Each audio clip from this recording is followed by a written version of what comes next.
Right. So happy to see this large crowd today. So first, so this so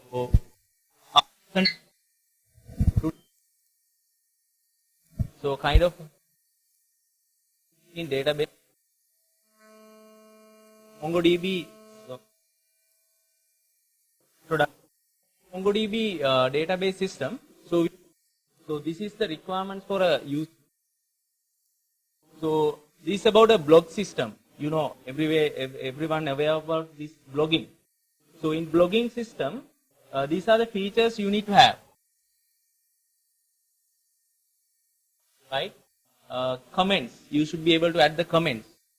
You see, there are several tags which blog entry. Then you need to have a searching facility to search through this regular expression. So those are little bit of about a blogging system. So let's see how we are find this using Mongo.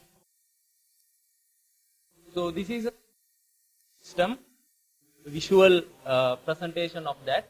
So you can see these are date, title, and you have the comments and the label and tags. Then okay, I'll first we'll look at about the relational approach. Relational approach, everyone is familiar. So it's about 30 years old technology, relational. Based on relational system, we'll see what is the design if you are going to implement this. So just think about that in few seconds, because time is running here. So I have only limited time. So right. So you have about 5 tables. So table, blog entry, tag, comment, and user. So these are the tables mainly we have when we are going to design this in relational database like SQL Server, Oracle, MySQL, or anything. So, and some of the attributes also I have mentioned there, and also relationships also mentioned. Okay, let's look at the features of that logical design in relational databases. So it is fully normalized structure. Everyone, I think, aware of normalization. It's a technique of how to come up with your logical design. More table joins. That means if you want to create a query for some reporting, you need to join to get the information, because information are spread across multiple tables, right? Normalization. Because when you normalize, you will get lot of tables. So data against natural hierarchy. Natural hierarchy means, as you see the blog, the graphical presentation. So when you get a blog, whatever the site, you have the tag or you have whatever the information you can see at once, right? But when you go to database site, it is spread out across several areas in table. So when we dealing with large production data or system, schema modification, like when change the data, it will be difficult because you need to have a downtime. So without, it's really difficult to have schema modification, and need to convert relational format into object-oriented format, because today all the languages like are object-oriented.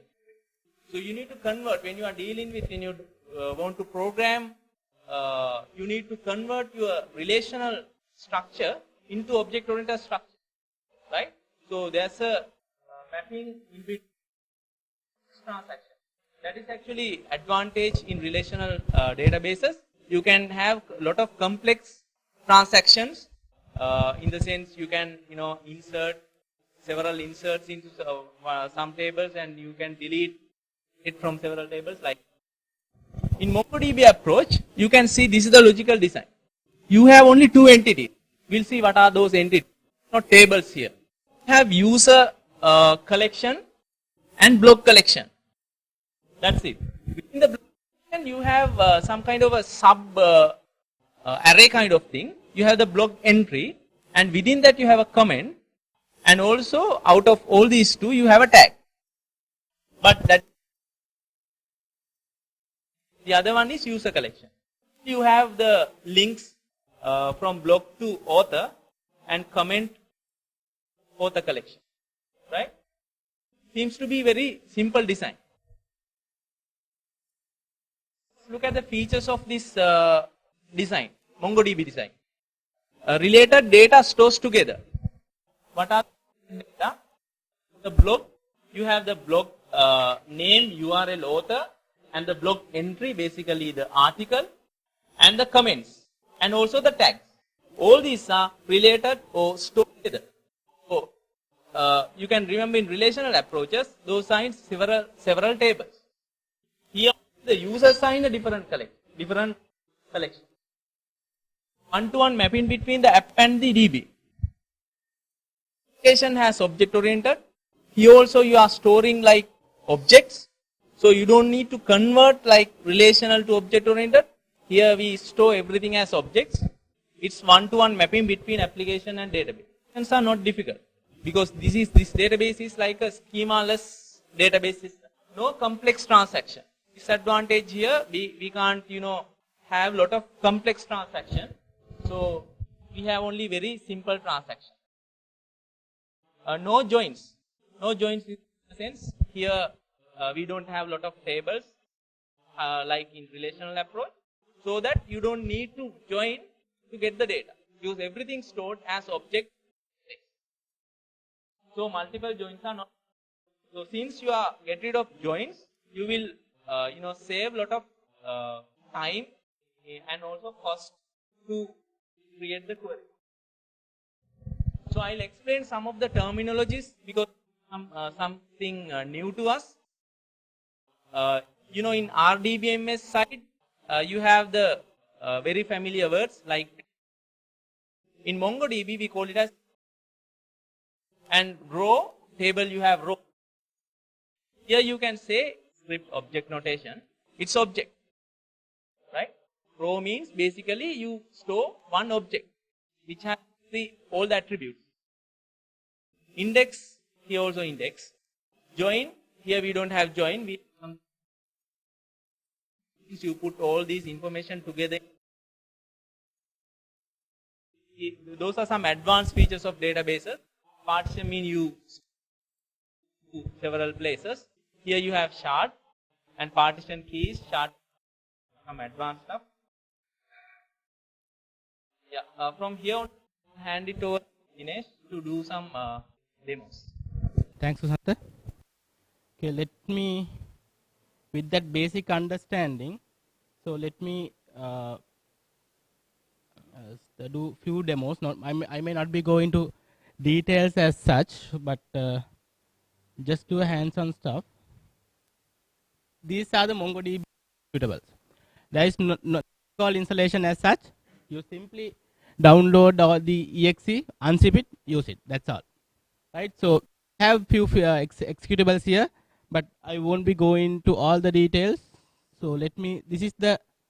You have a executable called MongoD, which is the server for the MongoDB. You might not be able to see that correctly, but it is the server. It is running on the background. And let me open the editor for the database.